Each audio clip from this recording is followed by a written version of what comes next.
사랑하는 형제자매 여러분, 그리고 진리의 말씀을 찾아 이곳에 오신 모든 분들을 주님의 이름으로 환영합니다.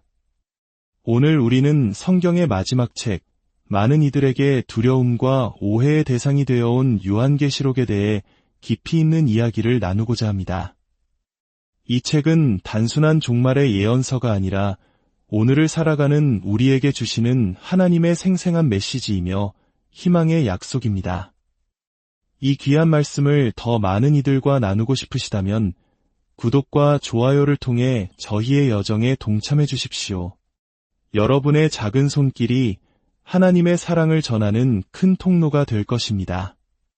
주님의 은혜가 여러분의 삶에 늘 함께하기를 기도합니다.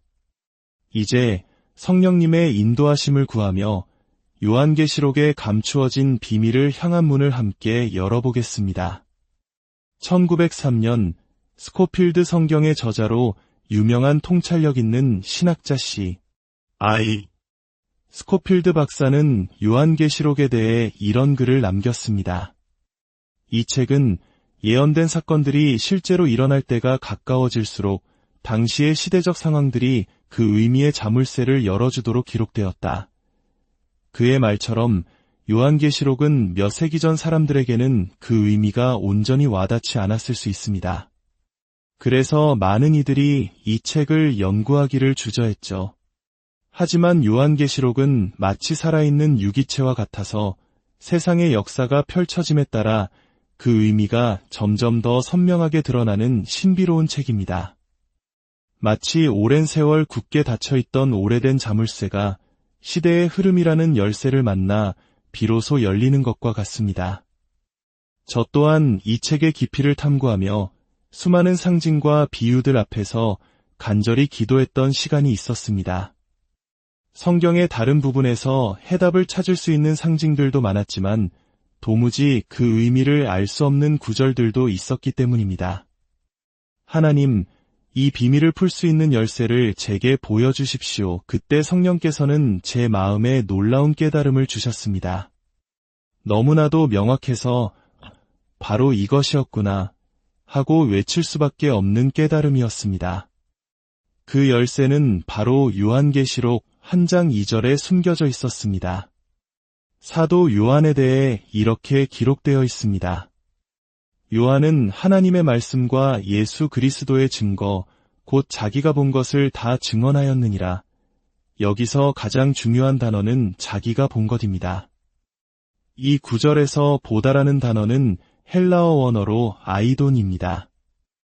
이 단어는 단순히 꿈을 꾸거나 환상을 보는 것을 의미하지 않습니다. 권위 있는 헬라어 사전에 따르면 이 단어의 의미는 실제로 무언가를 봄으로써 얻는 인식, 즉 목격자의 증언을 뜻합니다. 마치 우리가 눈앞의 풍경을 직접 보는 것처럼 실제로 본 것을 의미하는 것입니다. 이것이 바로 모든 비밀을 푸는 열쇠였습니다. 하나님께서 제게 보여주신 진실은 이것입니다. 사도 요한은 단순히 환상을 보고 기록한 것이 아니라 하나님의 권능으로 시간을 초월하여 미래의 사건들을 직접 목격한 증인이었다는 사실입니다. 생각해 보십시오. 1세기의 인간이었던 사도 요한이 어떻게 아직 일어나지 않은 미래의 일들을 직접 볼 수 있었을까요?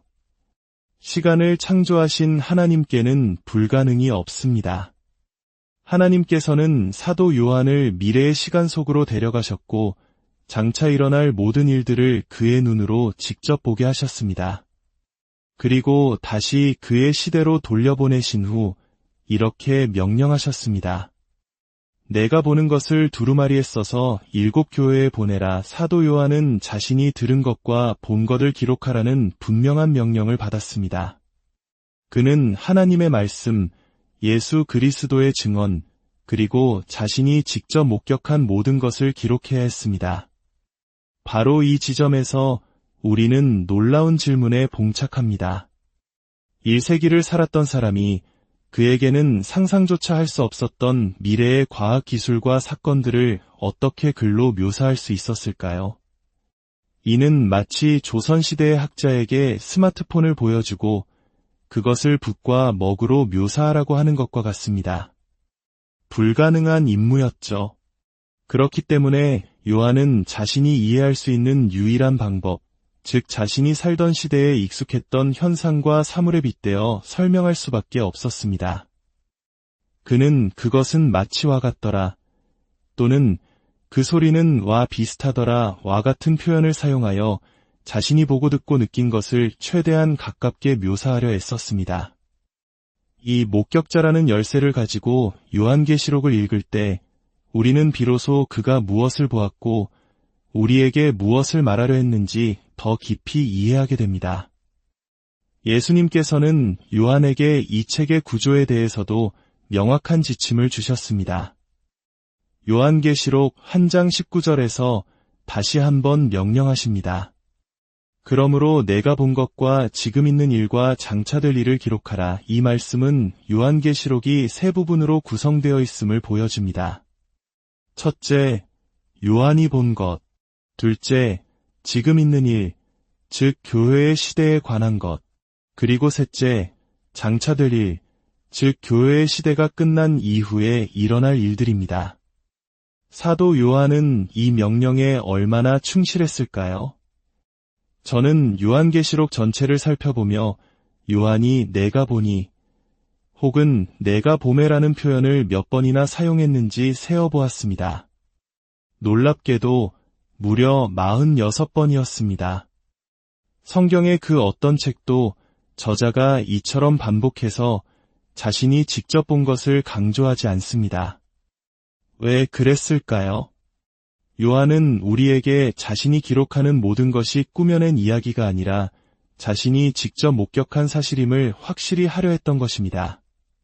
그는 여기서 멈추지 않습니다. 내가 보니 보라라는 표현을 7번 사용하고 내가 보니라는 표현을 31번 사용합니다. 또한 내가 들으니라는 표현도 31번이나 사용합니다. 요한은 인간이 가진 가장 신뢰할 수 있는 감각인 시각과 청각을 동원하여 자신이 그 역사적 현장에 있었음을 온 힘을 다해 증언하고 있는 것입니다. 요한계시록 22장의 마지막 부분에서 요한은 그의 최종 증언을 남깁니다. 이것들을 보고 들은 자는 나 요한이니 그는 다시 한번 자신이야말로 이 모든 것을 보고 들은 증인임을 분명히 밝힙니다. 하나님께서는 다른 어떤 책보다도 요한계시록이 정확한 목격자의 증언에 따라 기록되었음을 우리가 깨닫기를 원하셨던 것입니다. 이 사실만으로도 이 책은 우리가 상상하는 것 이상의 중요성을 지니게 됩니다. 그렇다면 책의 내용이 현재에서 미래로 넘어가는 결정적인 전환점은 어디일까요? 그 열쇠는 장차 될 일, 즉 헬라어로 메타타우타라는 단어에 있습니다. 이 단어의 뜻은 이 일들 후에입니다. 요한계시록 2장과 3장에서 요한은 지금 있는 일, 즉 우리가 살고 있는 교회의 시대에 관한 편지들을 기록합니다. 그리고 4장 1절은 놀랍게도 바로 그 단어 메타타우타로 시작합니다.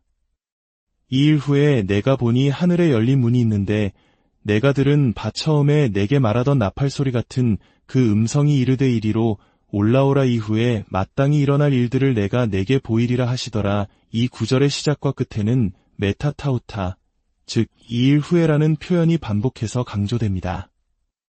이것은 바로 이 지점에서 책의 시점이 현재의 교회 시대에서 미래로 넘어간다는 강력한 신호입니다. 그리고 무슨 일이 일어납니까?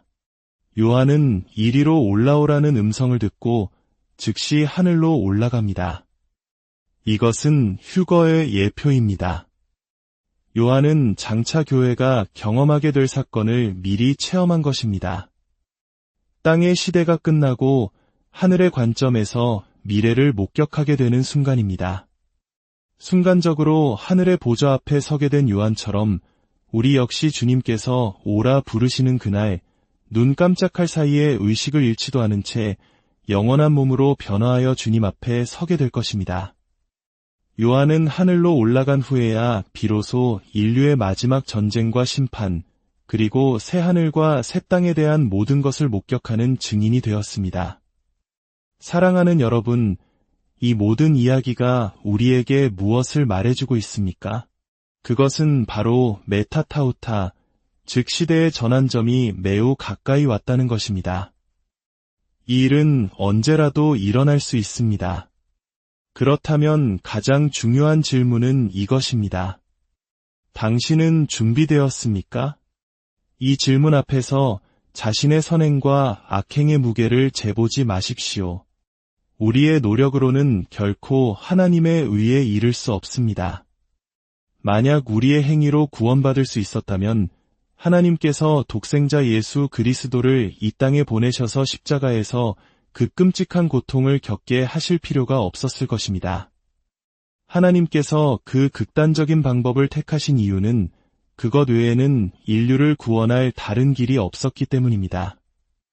예수님께서는 자원하여 우리를 대신해 하나님의 진노를 받으시고 우리의 모든 죄값을 치르셨습니다. 그분은 우리와 하나님 사이를 가로막던 죄의 장벽을 허무셨습니다. 이제 우리를 천국으로부터 멀어지게 할 죄는 단 하나뿐입니다. 그것은 바로 하나님께서 거저주시는 이 구원의 선물을 어리석게 거절하는 죄입니다.